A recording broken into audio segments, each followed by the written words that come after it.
friends, how would you like a 4-day work week or a 4-day vacation? Both of those sound pretty good to me right now, but let me offer you this. How about a 4-day turnaround time on most popular apparel options? That's right, it's 4-day apparel from Jack Prince.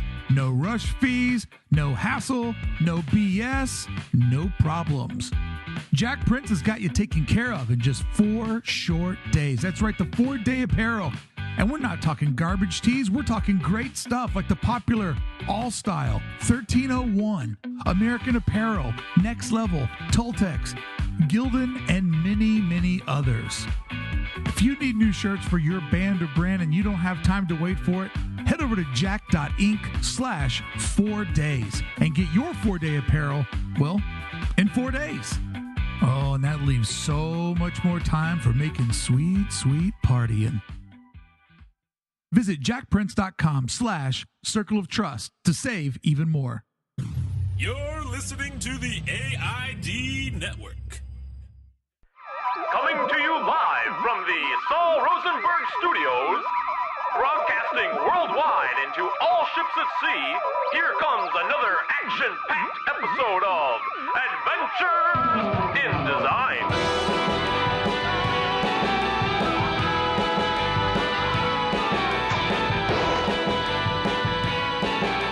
Good morning and good design. Are you ready for a love story of the ages? Oh, it's the story of Drippy and falling in love.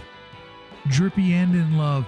It's the story of Krusty and Tallboy. It's Adventures in Design. What do you say we get started with today's episode? I'm your host, Mark Bricky. Hey friends, it's episode 805. Today we have Tallboy back for, I believe, his third appearance. Yeah, his third sounds right. But this time to do something a little bit different. I was happy to be joined by him and his amazing wife, Krusty. Now, the two of them have a love story that goes way far back, but it also goes way into the future. So today on the show, I'm proud to present to you the past, the present, and the future of Tallboy and Krusty. This is what you're going to learn today. You're going to learn about their amazing punk rock skate shop based love and lifestyle. You're going to learn about the concept and mindset of vacation forever. But what you're really going to learn is about having a best friend that elevates you, that makes you better at your game, that can see your weaknesses and guide you towards your strengths. You'll also hear the story of a couple that's looking to build a solid foundation out of their brand and looking to create something that is everlasting. The best work you could ever do is the work that you do for yourself.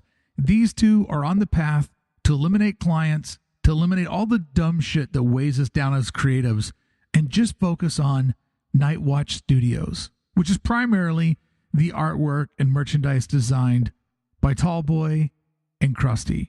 It's a great conversation. It's a great gut check for you to think about, who is your partner?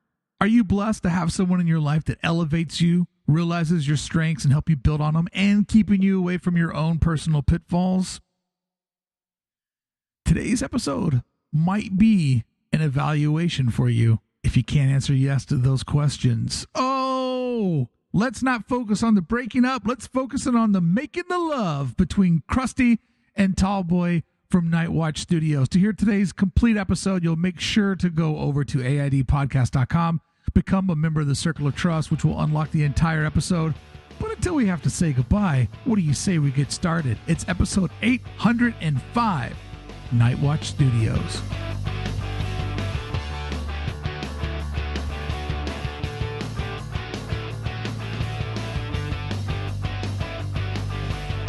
What's up, Mark? Welcome back to Adventures in Design, my friend. Thank you very much. And I said, hey, it's an exclusive club, AID Circle of Trust. I can get you a +1. And we finally meet the world's only woman I've ever met, officially known as Krusty. Krusty, how are you? Very good. Great to meet you. What a nickname. Like, you are just a hero in my eyes. Because as he would tell me stories, me and Krusty, we did this. I'm like, this woman just must be amazing. Oh, definitely. So, Krusty, welcome to Adventures in Design. Thank you. Nice to meet you. So, me and my wife work together. We ran our business together. And I found that it was the best thing for our relationship because everybody cared, right? Like, there's no, at the end of the day, your significant other being like, Barbara in accounting is such a bitch. I can't deal with Barbara in accounting. Like, if there's a problem, it's both of your problem, right? Isn't that sort of the bond of being in business together and a relationship? Yeah, definitely. Yeah, for sure. And you guys have been working together now for how long? 5 years? Yeah, 5 years. 5 years. So if you do the math, if you're in a relationship where you work together, 5 years of your relationship is probably as much time as most people will spend 50 years together. Because you don't disappear for 60 hours during the week, right? Like, you guys are on top of each other, working together. You're in the trenches together, both holding shovels. Yeah, all the time. But it's fun too because, you know, most people have the problem where they're like, oh, we only get to see each other one day a week, Yeah. you know, and that's an issue a lot of my friends deal with. And I get to hang out with my dog and my husband every day and try to make rad shit. So, I mean, it can be hard, but it's pretty ideal if you can make it work. 100%. She's barely able to get rid of me one day a week. That's true. She tries. But I just follow her. I just found that it was like, it was so nice to be in a relationship where everybody knew all the moving pieces, right? Like, if there's a problem with the client or a problem with the printer, like, you don't have to spend all this time explaining what the stakes are. The other person knows the stakes because they're their stakes as well. I could go for a steak right now. That was a long sentence of using the word steak. I was thinking about steaks too. We all zoned out. It was like the cartoon where they're stuck on the island and everybody just looks like a chili dog or a hamburger.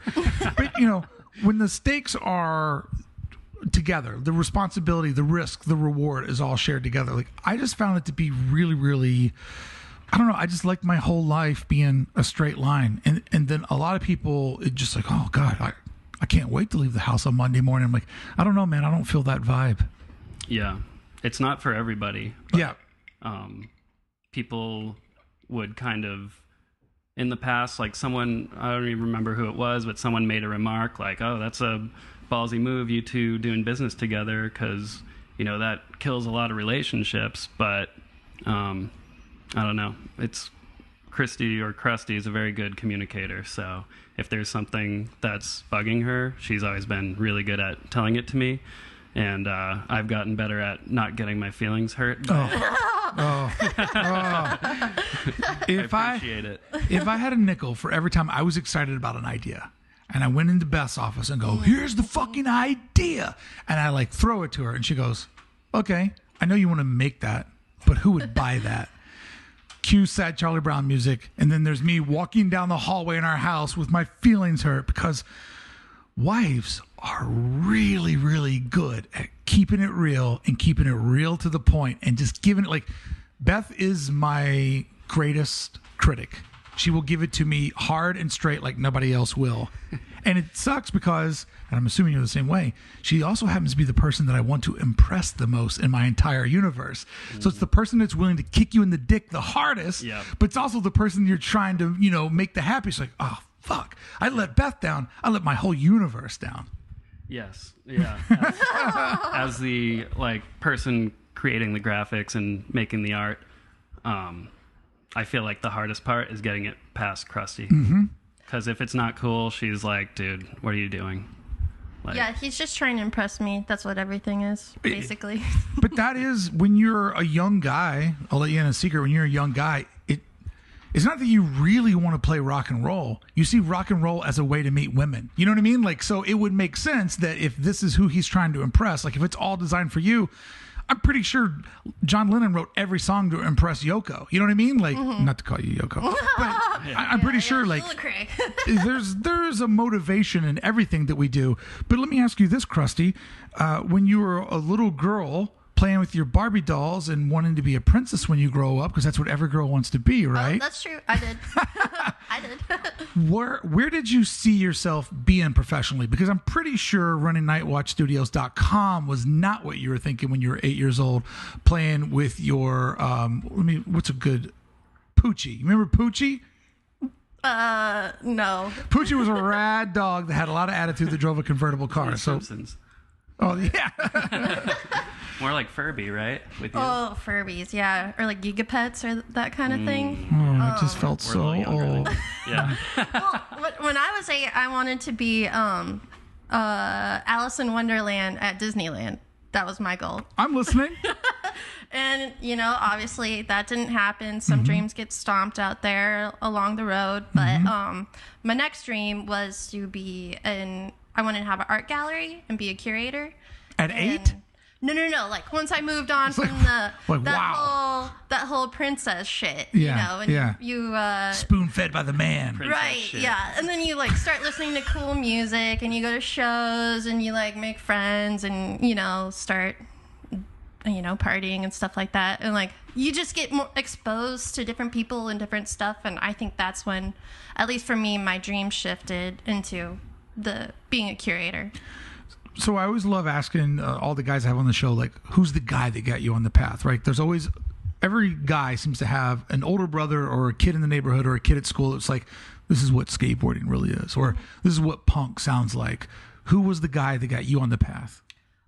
It was definitely my my friend Zach from high school, because I was super shy. I was like very like just like in a bubble, and then for some reason he just like kept hanging around and just kept hanging out with me, and then he's like, yo, come to this show, yo, let's hang out in the sewer, like let's let's drink beer, like let's sweet talker.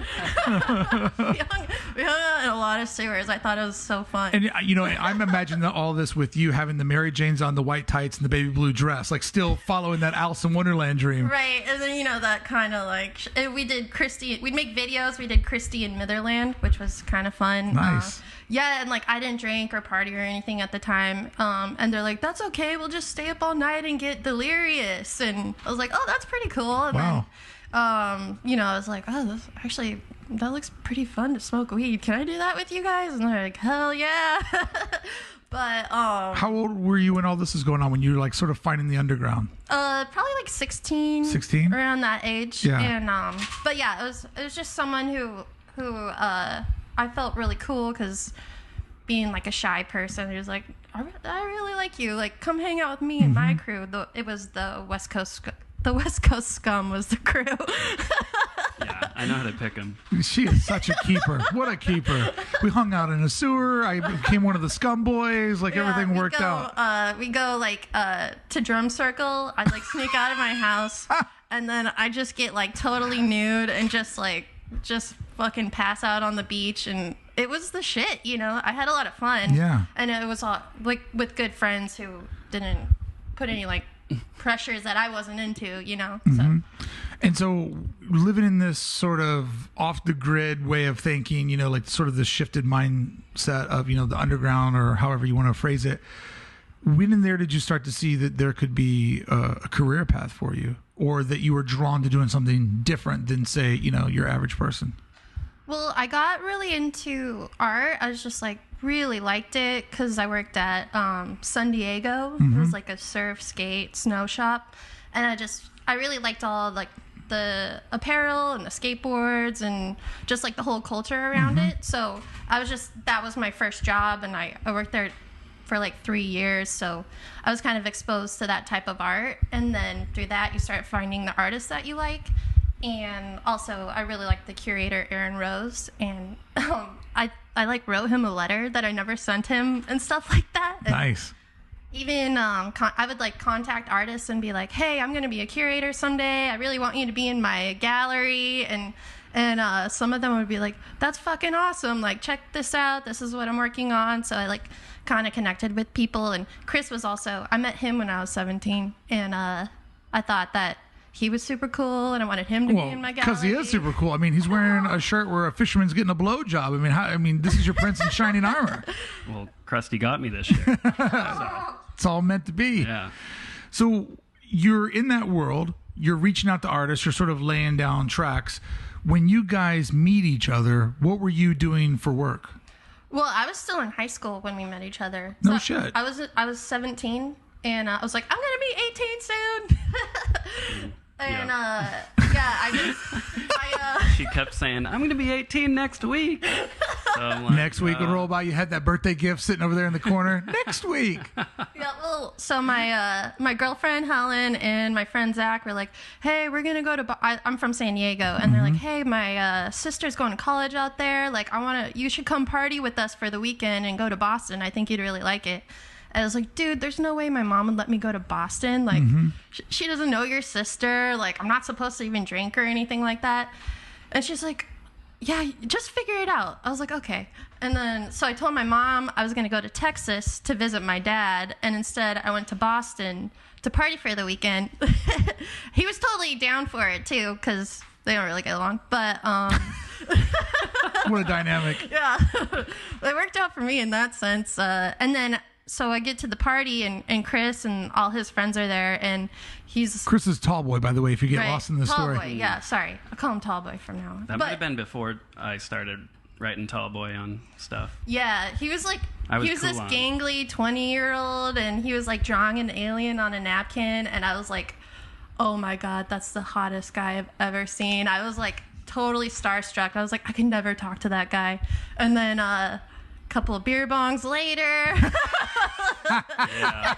We're doing coffin style beer bongs, like when you lay on the ground, like Dracula style, and your buddies hold the beer bong up and pour as many in as you can, and then it gradually escalated to where people were like pouring whiskey in at the end, and someone chewed up a cheesesteak and spit it into my friend's beer bong, and he was sucking it down that clear tube, and you could just see this brown chunk coming towards him. So oh my God, we used to have really weird extreme parties over there. But one weekend Krusty showed up, and we've been into each other ever since. Wow. Yeah, I tackled him, and he like hit his head, and he's like, and I started making out with him, and he's only the second guy I've ever kissed too, which is kind of funny. So I wasn't very good at making out, apparently. Yeah, it was painful. But I thought you were more into me because I was wearing a shirt with like a giant white Bengal tiger on it. Yeah. And she was like super into the tiger shirt. Yeah, it was a cool shirt. I still have it. And then the next night we were making out again. I was wearing like a Frankenstein shirt that I screen printed at school. It was glow in the dark. So I was like, this chick's really into t-shirts. T-shirts are a way to meet the guy.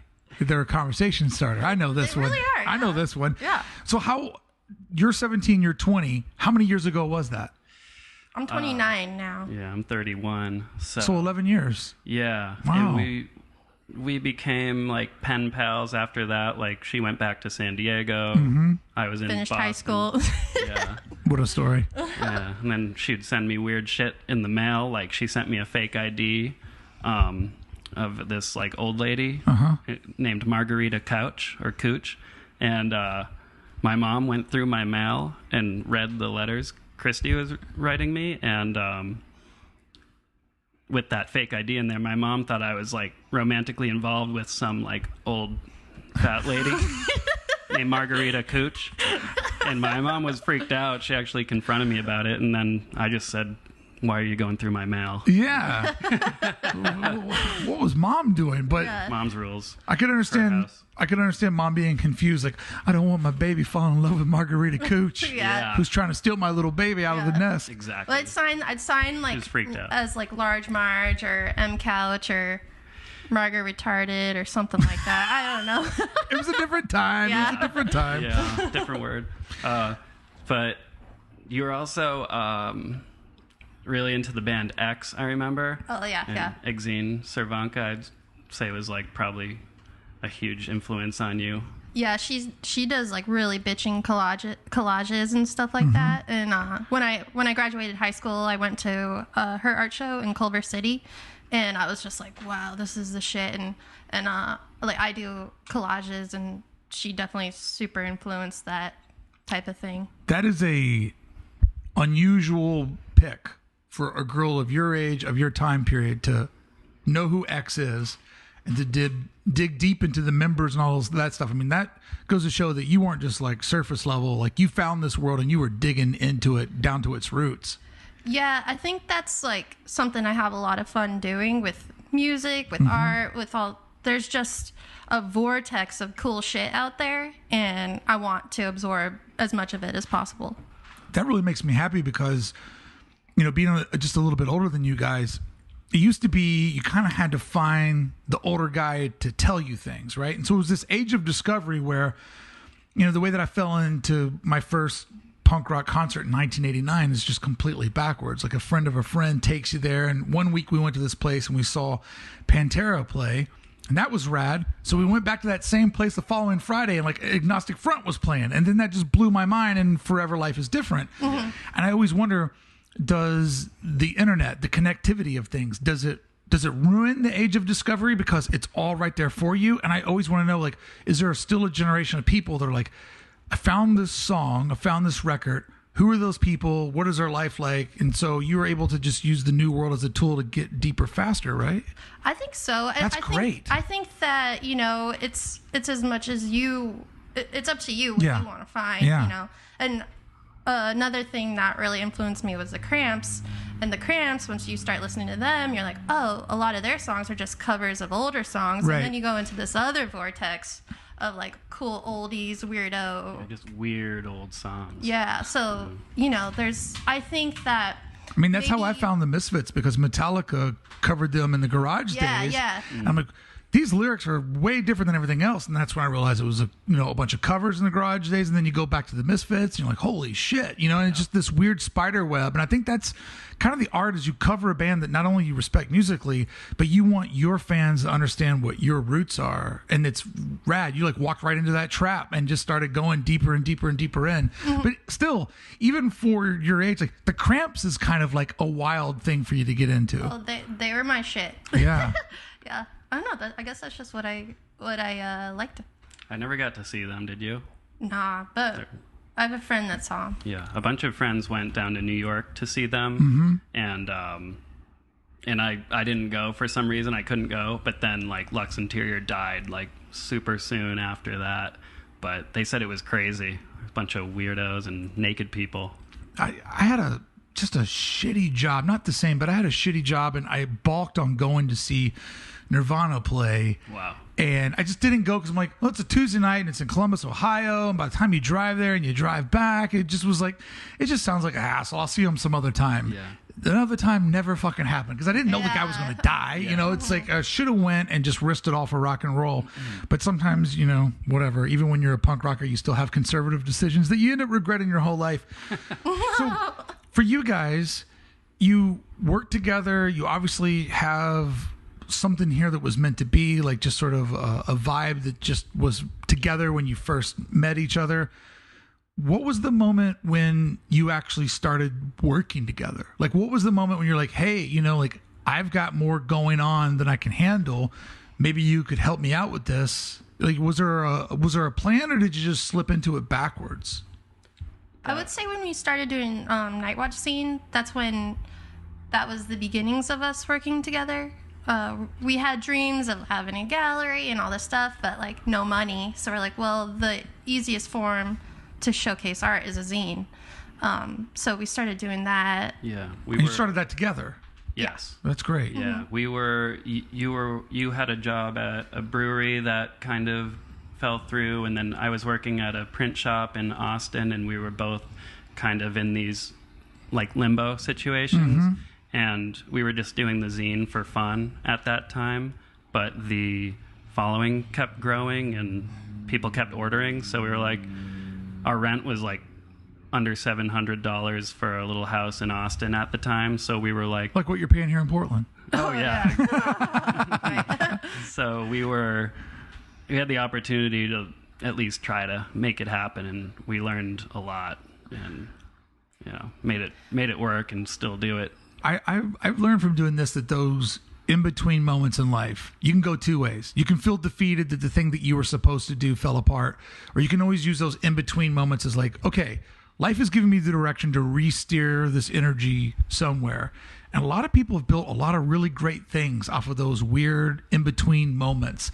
And I love the idea of the big goal is to do an art gallery. Art gallery requires rent. It requires staff. It requires just more resources than we have. I always love the idea of like, let's break that down to what's the free version of that? Paper, Kinko's, a small independent printer. You can't design all 36 pages yourself, but you can do 4 of them and get 32 of your buds to lean in. Like, there's always a way to take whatever the dream is and break it down to what's the most feasible way to make that happen right now. Yeah. That's exactly how it happened. We were like, there's no way we can pay rent on a gallery, so let's just put a zine together. And at the time, I think it was kind of refreshing because everyone, I don't know, maybe it was... people maybe still wanted that tangible thing instead of just staring at your phone all the time. Like something to collect. Yeah. So. And there was also the happy accident of when you guys did the zine, you kind of did it in a way where, you know, every page or whatever, the illustrations were all done by different artists. So now you're also networking. And not only are you networking, but hey, if you could give me an illustration, I can put you in the zine. And those first ones were kind of like people that did it blind, that were just like down to be whatever. But then I know really great artists that were like very excited to be asked to be a part of what you guys created and saw it as a stepping stone to the right direction. And when you do those type of things for people's careers, you get people in your back pocket. You know, not to sound sinister or whatever, but you just get people who are like, they did me a huge favor. I'll do whatever I can for them moving forward. And art's a weird thing. There's no seniority. At any moment, any one of our friends can become the next big thing. So it's always really important to be cool to everybody on their way up, because you never have an idea of who's going to explode and who you'll need for a favor later on. Yeah, I guess we're really lucky because it just happened organically. And one of those people that I emailed when I was 17 that I love your art so much, like he ended up being in the zine, and I waited... he's funeral French, and I waited a whole year of us like kind of working with him before I was like, you know, I kind of emailed you and it's embarrassing and blah blah blah, and he's like, dude, that's fucking awesome, like so stoked. So it's kind of cool. If you put yourself in his shoes, hearing that is probably pretty rad. Yeah. Well, I think that, you know, whenever you do something creative, there's always a piece of you in there, whether it's art or music. Like what's different than us and say an electrician, and hello to my electrician listener who let me know that he listens to this and always thinks it's funny when I use that as the go-to job.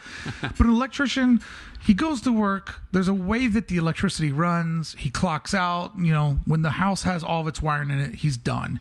But for all of us, there's like a piece of us in there. And that piece of us in there is seeking for some sort of approval, whether it's buying the product or just creating a fan base, because that's how we know we survived to do it again. So even though it feels weird to be like, hey, I wrote you a letter when I was 15, it's also kind of amazing to see somebody like you grow up in the art community and be like, I was a fan back then. I'm still allowing myself to be a fan right now. Like it means so much to you to know that somebody else cares and that it resonates with them. And now I'm sure on the other side of that, you know that exact same feeling, right?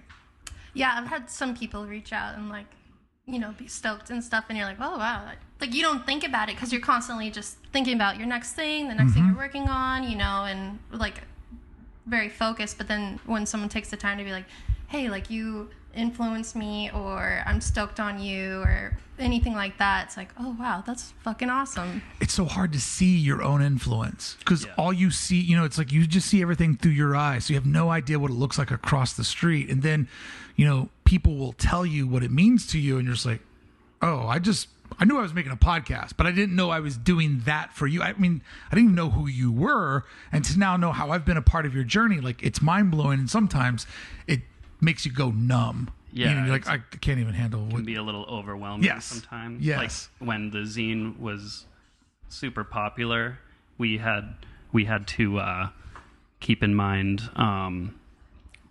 like the number of pages that we could realistically afford to print. But then at a point it was like, oh shit, like we have allegiance to some of these killer artists who've been in it from the beginning, and now a lot of people want to be in it. So it's one of the challenges is just like, you know, how to say like, oh shit, we can't fit you into this zine, but your work is great. Keep doing it, and maybe it'll happen in the future. So that's kind of an unexpected duty that came with it. That comes with every project, though, because, when you do the podcast, it's like there's only so many episodes. And you don't want to say no to people, but you also want to be realistic. Like, yes, I can do something with you, but it's going to be, I'm backed up from here to there. And, there's just a certain time when you just have to say no, and it pains you to say no, but it's part of the growth and also keeping the integrity of the project, right? Like, if it becomes 150 pages, you can't afford to make it. I can't afford to buy it. It loses its supply and demand aspect of it. You know what I mean? Like, there's a way that you can break it. And I always feel bad for those like festivals and conferences where they can't bring the same bands and same people back year after year because the fan doesn't want to feel like the worst thing an art show can do, like a craft show, is always have the same vendors there.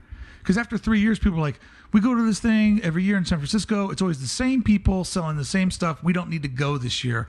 So there's like a certain responsibility you have to keep it mixed up so people want to buy it and find something new.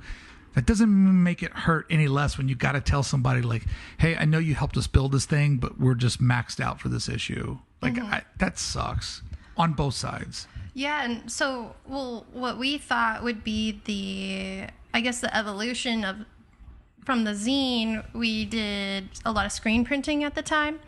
And we're like, well, maybe we can just print posters with artists and do like collaborative posters. So one-off, there's not a big commitment here. Yeah. And it did not work at all. How did it go wrong? They just didn't sell. Like, nobody really bought them because posters are hard. Posters are tough. And they're really hard. The majority of the products on our store are Tallboy's art. But you do art? Yeah, a little bit. A little bit here and there. You do something though that is really different. You make art that cuts through and talks to people, and it's funny without being jokey. You know what I mean? Like, it's not like a dumb pun. Like, your stuff always reminds me of a comedian that says what a dumb person thinks. You know what I mean? And so you're not laughing at what they're actually saying. You're laughing at, God, I can't believe some people think that way. And so your stuff is always this sort of this throwback to like, what if this or what if that? Like, like it's sometimes it's gross on top of gross because it cancels each other out and makes it just funny and ridiculous. But I think that you're an anomaly. Like, not a lot of people can move the products that you move. There's something in there that you have that is very, very relatable. And I know this because when I go out, people are like, I love that episode. And I'm always like, who is this person going to throw out? Mike Giant's a big one. Like, Mike Giant, like, cuts across everywhere. Like, he's a wizard. People love him. People just absolutely love that guy. And I do a mean Mike Giant impersonation. But you're another one of those names that comes up like, oh, I love when Tallboy is on the show, and now that I only do the show face to face, it's a little bit harder to line this up, but there's definitely something about your artwork that cuts through and it talks to people. Have you thought about that, or do you not try to think about it because you don't want to break the funk? Well, thank you. I try to do that. So you do? It's cool to hear it. I try to do it in the sense that maybe an idea starts off like really kind of dumb and obvious and just like super blunt. But lately, especially, I've been trying to design it a little bit better, but also maybe instead of drawing like a wizard smoking a big fat joint, the wizard's just chilling and there's like smoke pluming up behind him. Could be clouds, but there's little stars in it, so it not could so be obvious. Anything, you know. And I think it's just a little bit more fun to look at a piece of art and you can interpret stuff. It's not all just laid out in front of you. And I think it's just maybe, if I can remember being in school, it's probably a fundamental part of design is to just try to maybe simplify stuff and just make it be a little bit more entertaining, and maybe people will look at it a little bit longer. Yeah, I feel like you've gotten into this moment where your artwork is asking more questions than it answers, but because the subject matter is so wild, it allows me to be like, oh, you know what I mean? There's that second where I'm like, oh yeah, that's awesome. I also feel like you started to work more on composition and sort of like telling the story in a little bit more complicated way, like the way that, you know, there's been a lot of things that like bend and flow on top of each other. And I mean, the drippy's still dripping, but it's just dripping in different ways. You know, we're getting into the MCS or dripper years. Yeah, a big part of that, like if you're talking about like something, there's like an eyeball surfing and there's kind of psychedelic shit going on in there. I was really enjoying doing stuff like that just because for a while, just being a fan of so many artists and like looking at the people I follow on Instagram, I was just like super conscious of not like ripping anybody off, or I was just, it was weird. I had this like paranoia for a little bit.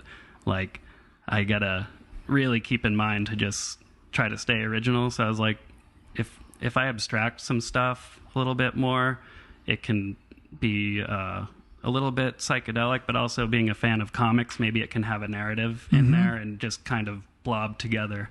My friend Gun Show, James Quigley, is an artist who I've looked up to for a really long time, and he and I have had conversations about that type of deal. So trying really hard to be authentic and not rip anyone off. Also, like taking what could be an idea for like a comic strip, but just like blending it into one piece that just kind of has a lot of shit going on. It's interesting that you say that because, you know, like sort of the cornerstone of the Tallboy look is borrowed from a time back, right? Like totally, you're a modern day lowbrow artist that pulls from a certain part of like the subculture, right? Absolutely. And for a lot of younger people, you're going to be their entry point into that. And then they'll work their way back to Crumb or somebody else like that and be like, oh, this kind of all makes sense to me now. But I have always enjoyed that I could always see the past in your work, but I could always see you there, and I could always see the future because it was the evolution of a style. You didn't just park yourself in a style and be like, I'm really good at this. You took it and sort of made it more sensible. So like if you get hired to do a skateboard, there'd be someone in there that would look a little bit like the classic Jim Phillips look. Yeah. But it's also like guys like you and Cody Mellick, you take it up a level so that your generation, the generation under you is like enthused by it. Because if you take a kid and you put them in front of black and white TV, it's just like, what is this? Yeah. What am I watching? Like, I try to make everything so that my niece can consume it because she's 8 and that's where the world is going, you know? Yeah. And they need things a certain way. And I always felt like you guys evolved the style but kept it original. Thanks again, man. Big fan over here. Well, that took, like you said, takes a long time to, I mean, I feel like I definitely started off looking at like Pusshead or Jim Phillips and just trying to copy it, and that's totally fine. That's how you get started. When you're, like it's totally fine to do because that's how you learn some of these like different shading techniques or composition things, and it's how you know, develop your own style. So I've kept that in mind the whole way. Like I want to take influence from Jim Phillips or R. Crumb or Pusshead or something like that, but I want to definitely make sure that I'm working on using my own mind and what I think should be going on. And I think it naturally kind of, if you just keep at it long enough, you'll naturally develop your own style. Man, oh man, do I love these two. I could hang out with them all day long. And in fact, I will hang out with them all day long this Thursday and Friday at Pop-Up Crop in Portland, Oregon. It's not too late to come. It's not too late to buy one of the last minute tickets. Just think about it. If you live in the Portland area, if you live in a driving distance, or if you just got wild airline miles that you want to drop, come out to Portland this Thursday. Tallboy is doing a pop-up shop. Krusty will be there, man in the booth. Tallboy will be doing a little drink and draw at the Lincoln Design Co. facility. I'll be skating mini ramp. I'm not bringing any goods to sell. I just want to skate the mini ramp. I just want to hang out with Benny Gold. I want to hang out with all my friends at Lincoln. I just want to have a good time in Portland. Following day is the big festivity, Pop-Up Crop, doing breakfast with the Circle of Trust that morning. And then that evening, there's an after party, I believe at Wacom. All of that is available. Head over to Pop-Up Crop. Look at that in the Google machine. You'll find it somewhere. Okay, here's what you're going to hear in part 2. If you're fortunate enough, and if I'm fortunate enough for you to be a member of the Circle of Trust, in part 2, this is what we look at. The always complicated striking the balance of what you want to do, what you want to create, what you want to make, and what your audience wants from you. The power of consumer goods as an artist. Making your own merch line is a way to make your own money. It's a way to be your own client. It's a way to be in charge of your destiny. And it creates this cycle of the more work you do that looks like you want it to look, the more it recruits an audience. The bigger audience you have, the more you can sell. The more you can sell, the more clout you have. More clout you have, the more leverage you have in negotiation. It just creates this positivity cycle of creativity. The future of Night Watch Studios and growing their brand. You know, it's easy to make the stuff, but then selling it, raising the numbers, and supporting a family, that's where the tricky part comes in. And that's where we find Night Watch Studios today. The focus and stress of growing into this brand, right? It's not easy. That's where we find them. They're trying to figure out what those next important moves are. And I always love finding people when they're at that edge where they've done the hard work, they've built the foundation, and now it's time to take that big leap. The big leap is scary, but it will define you and your career, and they're doing it together, and I absolutely love it. Last but not least, the concept that I try to adopt every day: vacation forever.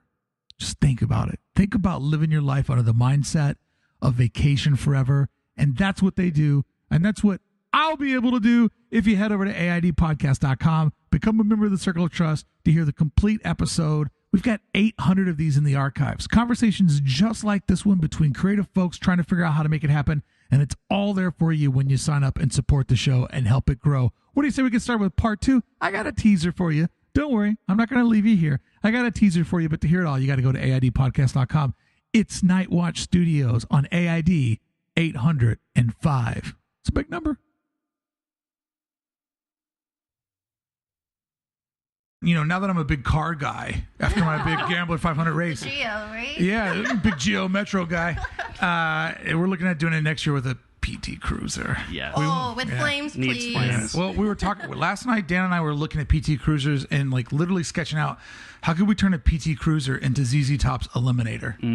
Wow. Like the joke is halfway there. Can we tell the rest of the joke? But Love it. I think what you're talking about, because you know I'm a big car guy. ZZ Top record right there. Right there, gatefold, just right in front of us.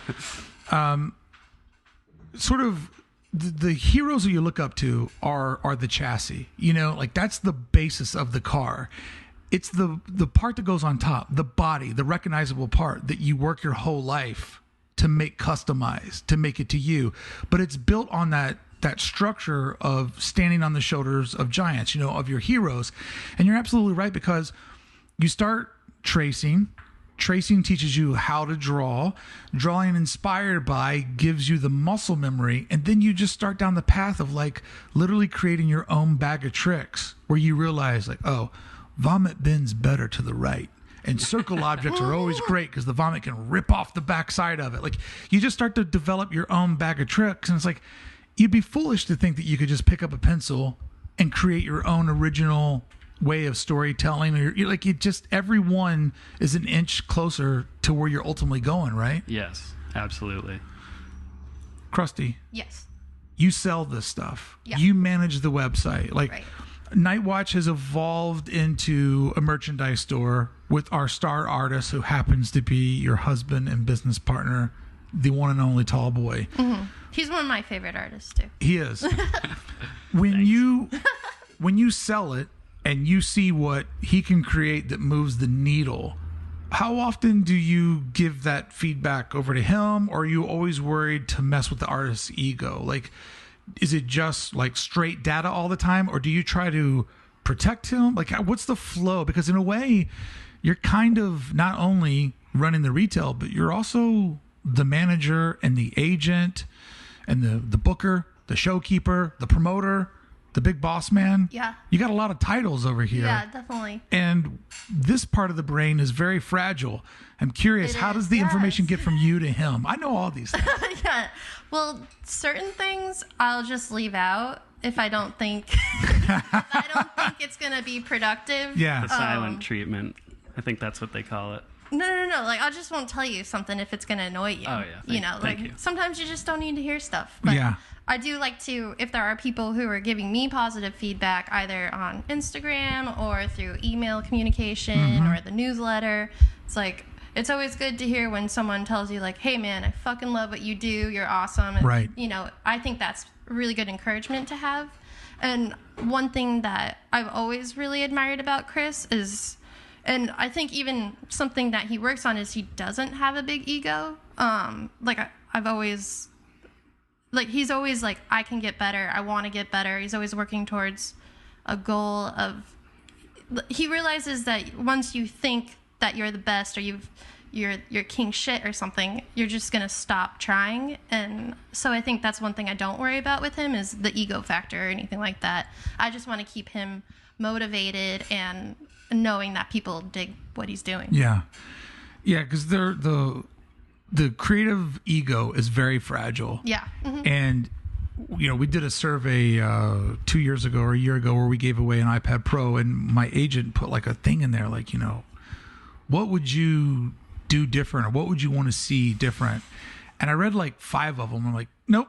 Yeah. This is I have built this entire business off of my personality and my interest and what I've borrowed from my heroes of David Letterman and Howard Stern, and the way that they interview people and the way that they talk to people.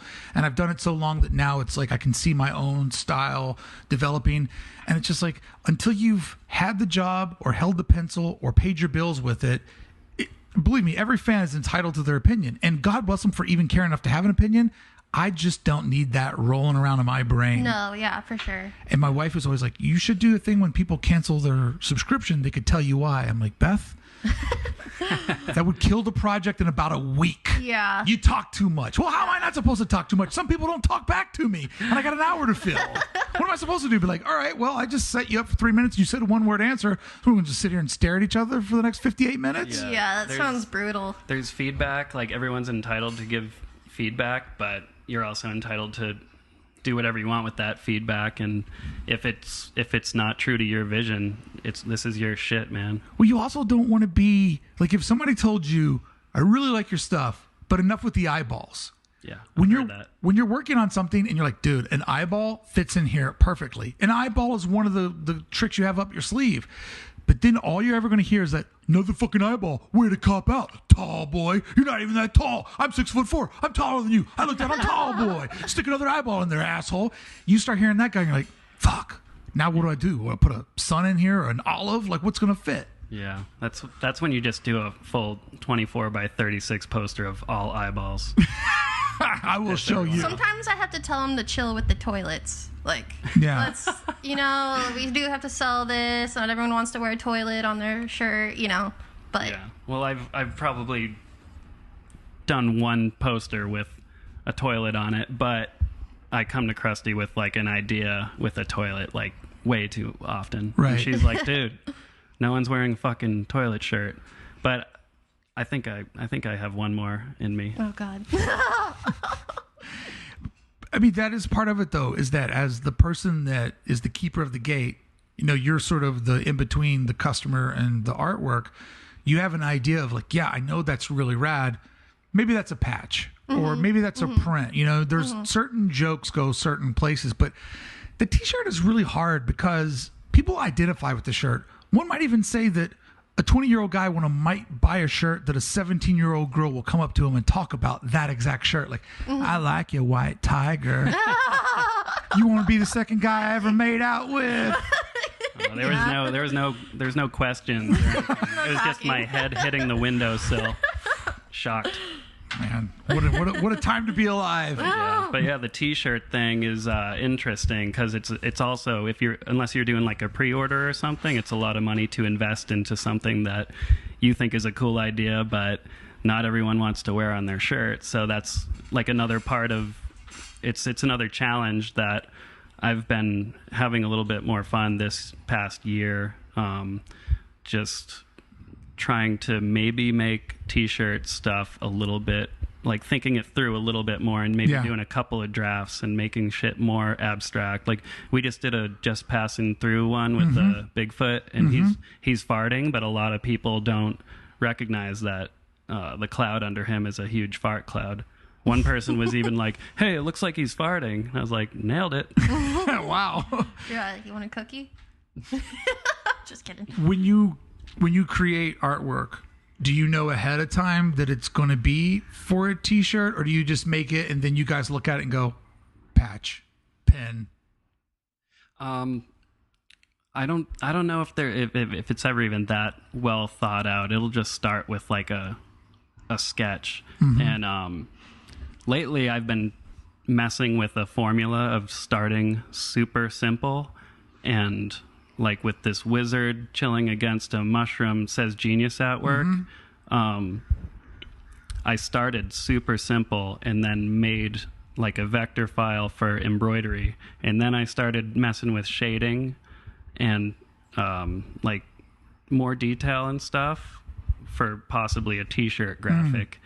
And if I just really love the graphic and I just want to go all the way with it, then it's a pretty safe bet that I could print it on like a risograph or maybe a screen printed poster, because people aren't wearing those on their body or anything. But yeah, I've been That's interesting, though, to build it in steps up instead of making this big thing and then dissecting it down. Yeah, like maybe the sketch will be a little bit bigger, but yeah, I've been like messing with different formulas and like processes like that to see how many items I could get out of it.